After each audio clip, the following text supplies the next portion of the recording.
Bismillahirrahmanirrahim. Assalamualaikum warahmatullahi wabarakatuh.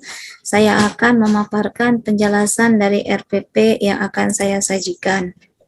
Baik, di sini saya sajikan tentang RPP dengan materi kitab-kitab suci melalui rasul-rasulnya.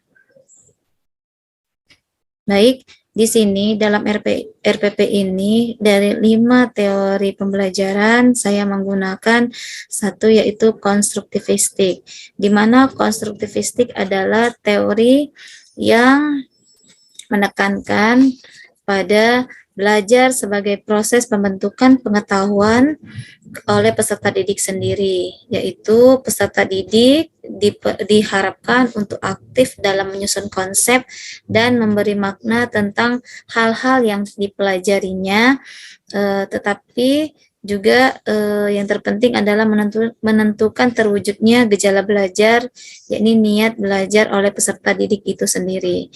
Nah, di sini adapun kompetensi dasarnya yaitu, nah ini sudah saya jabarkan dari KD 1.4, 2.4, 3.4, dan 4.4. Nah, dari aspek pengetahuannya yaitu 3.4, memahami makna diturunkannya kitab-kitab suci melalui rasul-rasulnya sebagai implementasi rukun iman.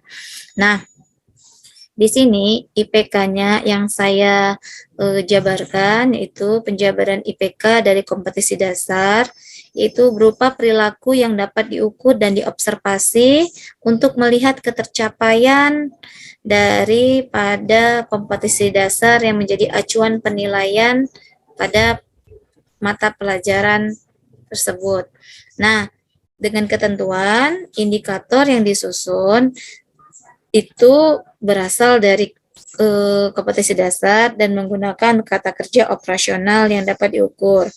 Hal ini diambil dari klasifikasi taksonomi Bloom dengan klasifikasi ketika penggunaan KKO bersumber dari C1 dan C2, maka itu masih bersifat lots, dan kemudian ketika diambil dari C3, maka itu klasifikasi MOS, dan di sini ketika pengambilan KKO-nya bersumber dari C4, C5, dan C6, maka akan bermuatan HOTS. Nah, di sini saya ada yang bermuatan HOTS, saya ambil satu, yaitu menganalisis. Jadi KKO menganalisis ini berasal dari C4, yaitu yang bersumber kepada HOTS, yaitu level HOTS, menganalisis makna diturunkannya kitab-kitab suci melalui rasul-rasulnya sebagai implementasi rukun iman.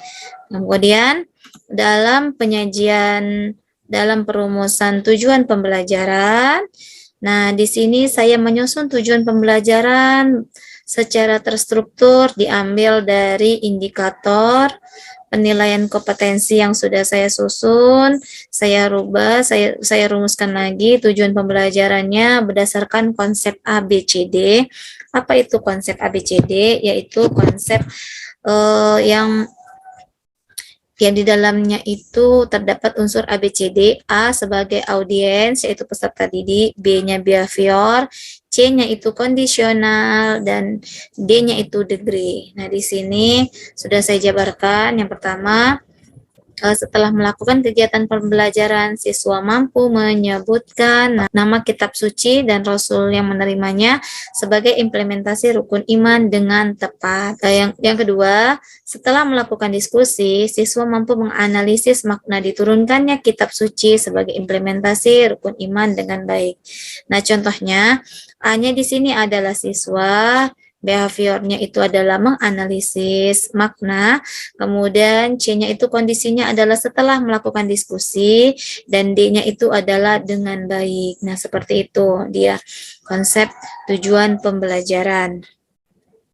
Kemudian Di sini materi ajar yang saya sampaikan itu bermuatan faktual, yaitu fakta-fakta tentang kitab-kitab Allah, kemudian yang sesuai dengan konsep, yaitu sesuai dengan konsep Al-Quran. Jadi Al-Quran yang menerangkan tentang kitab-kitab Allah, kemudian yang sesuai dengan prinsip yang diturunkan, bahwa kitab Allah itu diturunkan sebagai petunjuk dan rahmat bagi seluruh alam, kemudian prosedur, menjelaskan bagaimana proses turunnya kitab-kitab suci Al-Quran melalui Rasul-Rasulnya, kemudian secara metakognitif, yaitu hikmah diturunkannya kitab-kitab Allah. Nah, penyampaian daripada materi ini saya rumuskan melalui PPT yang saya sajikan sebagai bahan tayang dan juga saya jelaskan secara lisan melalui metode ceramah. Nah, di sini yang disampaikan melalui PPT tentang konsep, tentang prosedural, tentang faktual itu ada di sini semua di PPT yang saya sampaikan kepada peserta didik. Nah, di sini dia ada hikmahnya. Seperti itu. Ini dia. Nah, di sini dia. Oke, baik.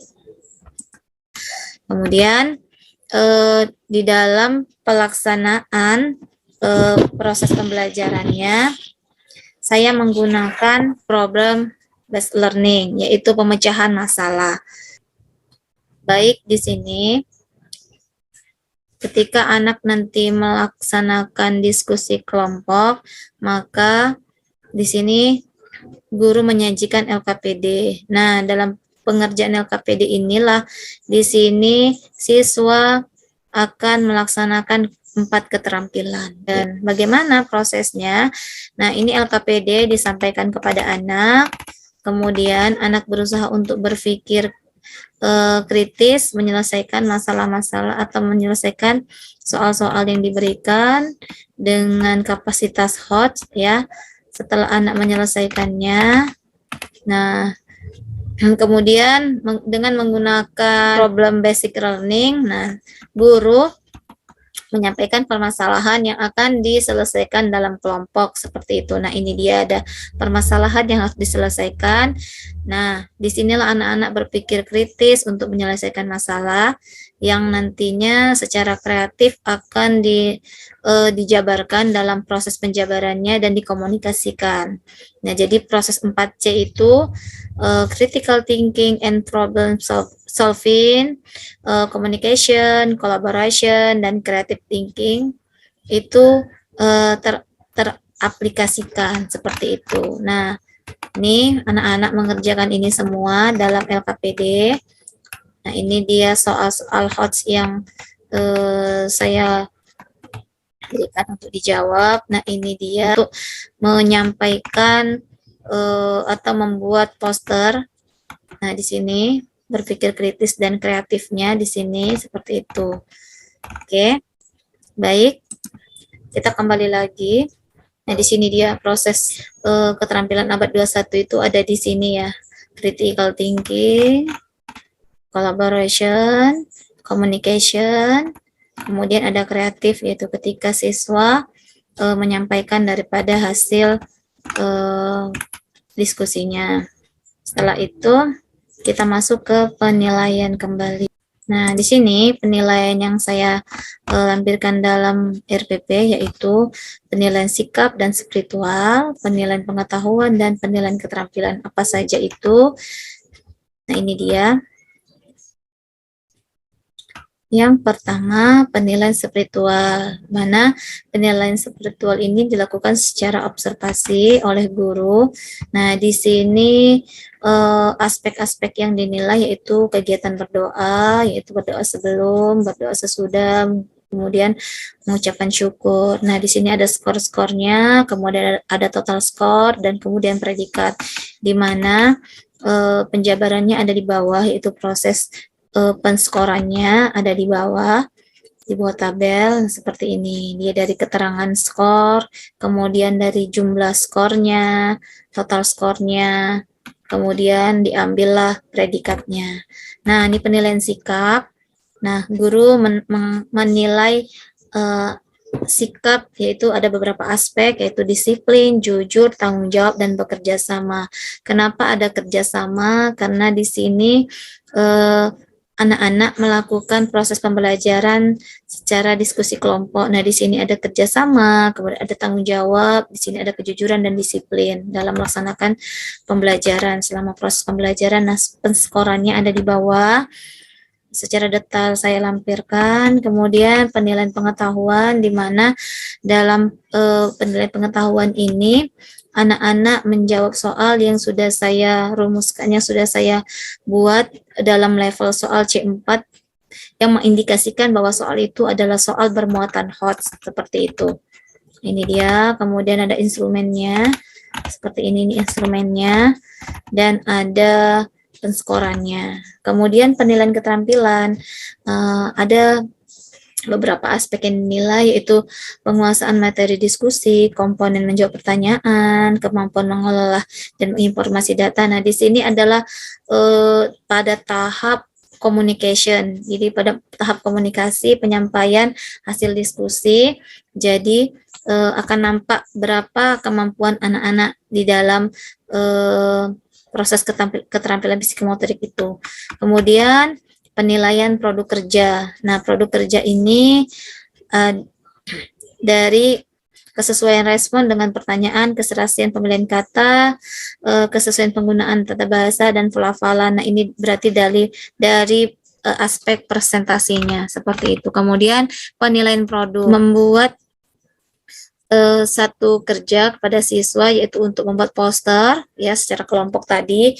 Nah, membuat poster tentang kitab-kitab Allah. Nah, di sini akan bisa dinilai dari hasil kerja mereka, karya mereka, dari poster yang sudah dibuat, yaitu desainnya, tahapan pembuatannya, proses pembuatannya, dan hasil produknya.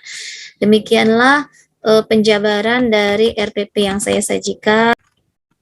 Jadi ini dia dari kompetensi dasar, dari IPK, tujuan, materinya, kemudian proses pembelajarannya, yaitu dengan menggunakan model problem basic learning, ya PBL, kemudian menggunakan teori konstruktivistik, yaitu membangun ya, prosesnya itu siswa aktif dalam proses diskusi, seperti itu. Nah, kemudian bernuansa HOTS karena menggunakan level C4, 5, dan 6. Demikianlah penjabaran saya dari presentasi RPP yang saya sajikan sebagai satu tugas untuk memenuhi tugas daripada komprehensif. Assalamualaikum warahmatullahi wabarakatuh.